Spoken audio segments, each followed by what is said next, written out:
சகோதரர் பக்தசிங் அவர்களின் ஊழியத்திலிருந்து விடாய் துணிக்கேற்ற வார்த்தைகள் ஜனவரி மாதம் 1ஆம் தேதி.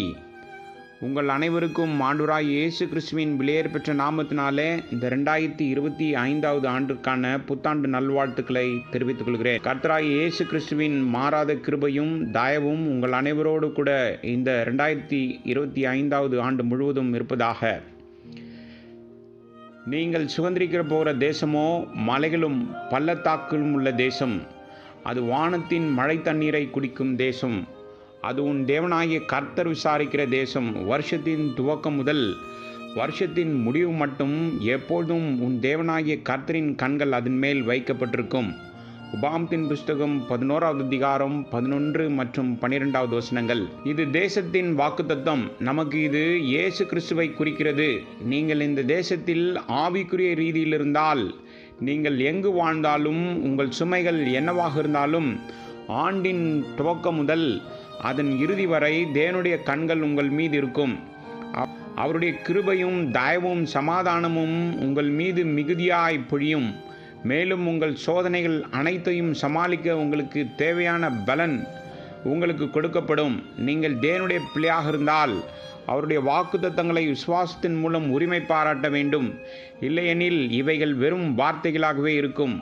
கானான் தேசத்தின் நிலத்திற்கு நீர்ப்பாசனம் அல்லது செயற்கை நீர்ப்பாசனம் தேவையில்லை. அது வானத்தின் மழையின் தண்ணீரை குடிக்கும் தேசம். வசனம் 11. இஸ்ரவேல் புத்திரர் தேசத்திற்குள் நுழைந்தபோது அது ஒரு முனையிலிருந்து மறுமுனை வரை மிகவும் வளமாக இருந்தது. கர்த்தராய் இயேசு கிறிஸ்து அந்த நிலத்தின் நிழலாட்டமாக இருக்கிறார். அவரில் நமக்கு போதுமான நிறைவு இருக்கிறது. நாம் எதை பற்றியும் கவலைப்படவோ அல்லது துக்கப்படவோ தேவையில்லை.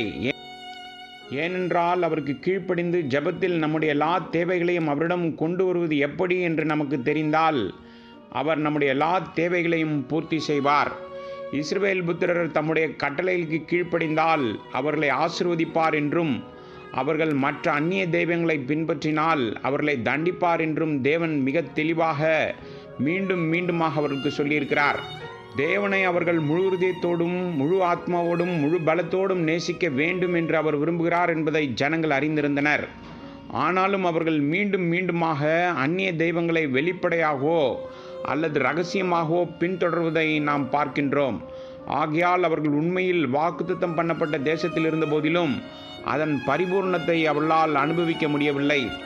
நம்மை பொறுத்தவரை நாம் நம்முடைய தேவனை முழு மனதுடன் மதிக்காமல் நம் இருதயங்களை அந்நிய தெய்வங்களிடமிருந்து விலக்காவிட்டால் கர்த்தராய் இயேசு கிறிஸ்துவின் பரிபூர்ணத்தை நாம் புரிந்து கொண்டு அனுபவிக்க முடியாது. கர்த்தராய் இயேசு கிறிஸ்துவை விட நாம் எந்த நபரையோ அல்லது எதை அதிகமாக நேசிக்கிறோமோ அந்த நபர் அல்லது அந்த பொருள் நமக்கு ஒரு அந்நிய தெய்வமாக மாறுகிறது. இதன் விளைவாக நம்முடைய மகிழ்ச்சியையும் சமாதானத்தையும் இழக்கிறோம்.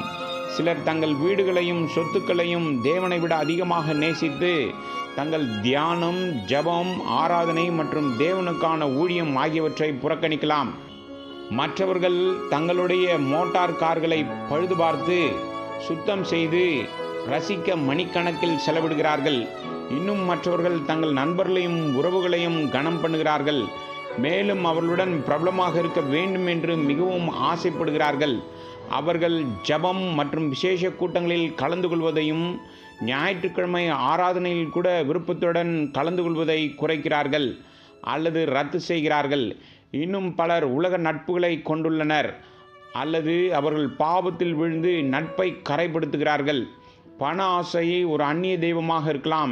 சிலர் தங்களிடம் இருப்பதில் திருப்தியடையாமல் ஏதாவது வழிகளில் வருமானத்தை பெருக்கிக் கொள்ள விரும்புகிறார்கள். பின்னர் அவர்களின் தனிப்பட்ட ஜெபம் அல்லது குடும்ப ஜெபத்திற்கு கூட நேரமில்லை.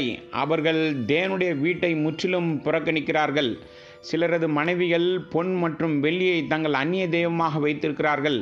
சிலருக்கு அவர்களின் ரேடியோக்கள், இப்போது டிவி, அவர்களின் அந்நிய தெய்வங்கள். இதனால் வேத வாசிப்பு மற்றும் ஜெபம், ஞாயிறு ஆராதனை ஆகியவற்றின் விருப்பத்தை கூட இழக்கிறார்கள். இந்த திட்டங்களின் மூலம் தங்களுக்கு தேவையான அனைத்தையும் பெறுவதற்காக அவர்கள் செல்கிறார்கள். ஆனால் இறுதியில் அவர்கள் தங்களை ஆவிக்குரிய மலடாக பார்க்கிறார்கள். உங்கள் இருதயங்களையும் வீடுகளையும் அந்நிய தெய்வங்களிடமிருந்து விடுவித்தால் அவருடைய கண் உங்கள் மீது இருக்கும் என்று தேவனுடைய வார்த்தை சொல்கிறது. உபாகமம் 11:12. இந்த புத்தாண்டில் நம்முடைய இருதயத்தில் எந்த அந்நிய தெய்வங்களும் இல்லாமல் தொடங்குவோம். இதை உறுதிப்படுத்த நம் இருதயங்களை ஆராய்வதில் அதிக நேரம் செலவிட வேண்டும். இவ்வாறாக ஆண்டவரின் கண்கள் வருடத்தின் தொடக்கம் முதல் இறுதி வரை எப்போதும் நம் மீது இருக்கும் என்று விசுவாசிக்கலாம்.